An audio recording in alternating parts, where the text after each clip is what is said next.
The purpose of today's painting activity is an opportunity for you to practice mixing a range of different skin tones.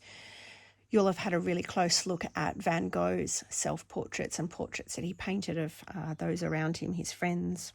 And you'll see that he uses a variety of not just your normal kind of beige-ish skin tones, but a range of very warm colours to quite cool colours. And you mix those simply by using different variations of the three primary colours and white. So first of all, mix your orange, which is red and yellow, together, and then put a little bit of blue to get your brown, and then you add some white. And depending on how much of each colour that you add, you will end up with this huge array of different skin tones here. This is an abstract little exercise. Doesn't have to represent anything other than a whole series of lines, rectangles, that you are going to paint using as many different skin tones as you can make. Begin by mixing a basic brown. How we mix a brown is with some red, some yellow, and a little bit of blue. Mix those together in a nice neat little pile, and we get brown. So that's the base colour that we're going to start with. Now let's add a bit of white to the edge of that. Mixing, mixing, mixing. Now the idea with a palette is just to make sure before you do any painting on the paper or on your canvas or whatever surface you're using, mix your colour really thoroughly so it's not streaky. Now this abstract painting is just going to be just lines. We're just going to paint some lines.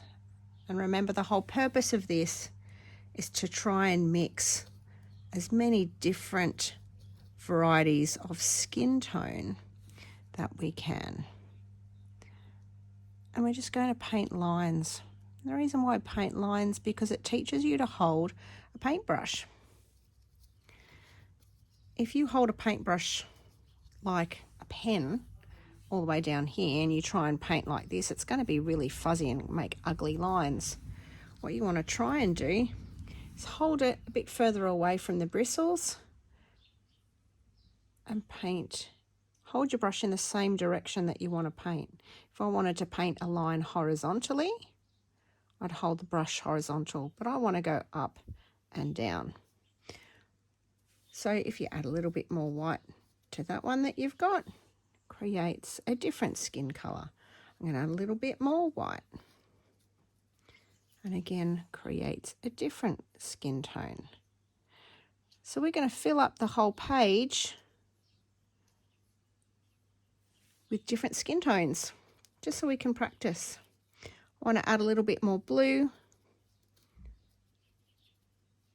Mix it again, mix it thoroughly, and it becomes very tertiary kind of blue grey.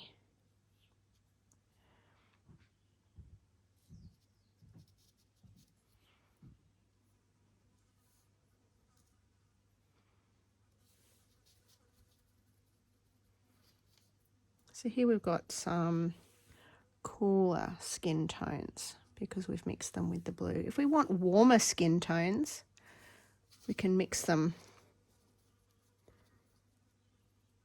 Can mix them with a bit of red.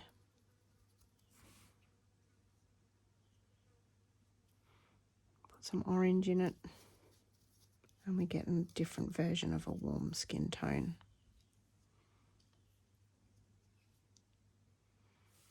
I find you've got to add quite a lot of white because acrylic paint always dries darker than what it appears when you first paint it. So you go ahead, fill up the page with as many lines of skin tones as you can until there's no white space left.